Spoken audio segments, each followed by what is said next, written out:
અમદાવાદના ચંડોળા વિસ્તારમાં ડિમોલિશનનો બીજો તબક્કો શરૂ કરાયો, જેમાં મોટી સંખ્યામાં પોલીસ કાફલો, કોર્પોરેશન અને આરોગ્ય વિભાગના કર્મીઓ જોડાયા. અમદાવાદના ચંડોળા તળાવ ખાતે પ્રથમ તબક્કામાં ગેરકાયદેસર વસવાટ કરતા બાંગ્લાદેશીઓ અને તેમની અવૈધ સંપત્તિ ઉપર દાદાનું બુલડોઝર ફરી વળ્યું હતું. ત્યારે આજે અમદાવાદ ખાતે ઓપરેશન ચંડોળા 2 ની શરૂઆત કરવામાં આવી હતી. ગઈકાલે અમદાવાદ પોલીસ કમિશનર દ્વારા આ બાબતને લઈ એક પ્રેસ કરવામાં આવી હતી. આજે સવારે 7 વાગ્યા આસપાસ સીપીના માર્ગદર્શન હેઠળ ઓપરેશન ચંડોળા 2 શરૂ કરવામાં આવ્યું હતું, જેમાં જેસીબી દ્વારા તમામ બાકીના ગેરકાયદેસર દબાણો દૂર કરવામાં આવ્યા હતા.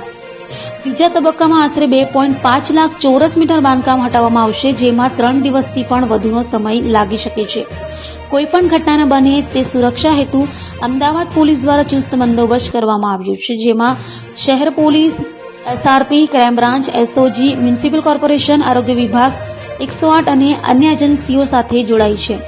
ક્રાઇમ બ્રાન્ચના જેસીપી અને સેક્ટરના ઉચ્ચ અધિકારીઓ આ દરમિયાન ચોક્કસ નજર રાખી રહ્યા છે, તો ક્રાઇમ બ્રાન્ચની ડ્રોન ટીમ દ્વારા આશરે 50થી વધુ ડ્રોન સાઠવા હકાઈ વિસ્તારમાં બાદ નજર રાખવામાં આવી રહી છે. આ ઓપરેશનમાં આશરે 50 જેસીબી, 100 ઉપર ટ્રકો, 3000 ઉપર પોલીસ કર્મીઓ જોડાયા છે. પ્રથમ ઓપરેશનમાં આશરે 4000 ઉપર ગેરકાયદેસર બાંધકામ તોડી પાડવામાં આવ્યા હતા, જ્યારે બાકીના આશરે 1000 ઉપર આજે બીજા તબક્કામાં તોડી પડાશે. અમદાવાદનું ચંડોળા તળાવ બાંગ્લાદેશીઓ માટે ઘૂસણખોરીનું સ્થળ મનાય છે અને તે સમયાંતરે ખૂબ ચર્ચામાં રહ્યું છે. પરંતુ હવે દાદાનું બુલડોઝર ફરી વળતા તમામ ગેરકાયદેસર બાંધકામ દૂર કરાયા હતા. આ વિશે વધુ માહિતી જેસીબી ક્રાઇમ શરદ સિંદલ દ્વારા આપવામાં આવી હતી. આવો સાંભળીએ.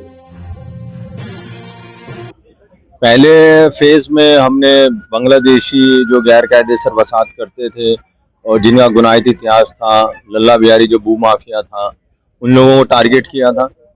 उसमें होम मिनिस्टर सर की सूचना से सीपी सर, डीजी सर के मार्गदर्शन में 202 जितने बांग्लादेशी को यहाँ से डिटेन किया गया था. वो क्राइम में शामिल थे, अलग अलग टाइप की क्रिमिनल एक्टिविटीज में. और पिछले 20 दिन से कॉरपोरेशन घर घर जाके सर्वे कर रही थी और उन देखा और ड्रोन से भी सर्वे किया गया कि चंडोला तालाब के 2.5 लाख स्क्वायर मीटर जगह ऊपर दबान है.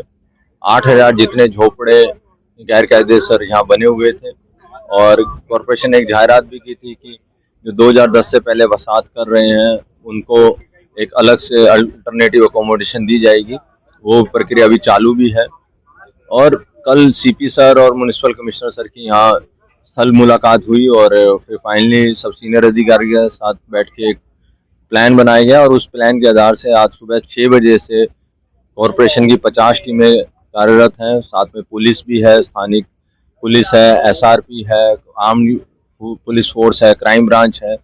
और आकाश में आप देख सकते हैं 50 से ज़्यादा ड्रोन अभी काम कर रहे हैं. और अभी तक पिछले 2 घंटे में 30% से ज़्यादा का गैर कायदेसर दबान दूर किया गया है. और 8000 झोपड़े हैं 2.5 लाख स्क्वायर मीटर की जगह को. जब तक ये पूरी खाली नहीं हो जाती, ये दबान दूर करवाने की कामगिरी चालू रहेगी. पुलिस इंश्योर कर रही है कोई जान हानि ना हो, लॉ एंड ऑर्डर ना हो, इसके लिए पुलिस ज़्यादा तैनात है.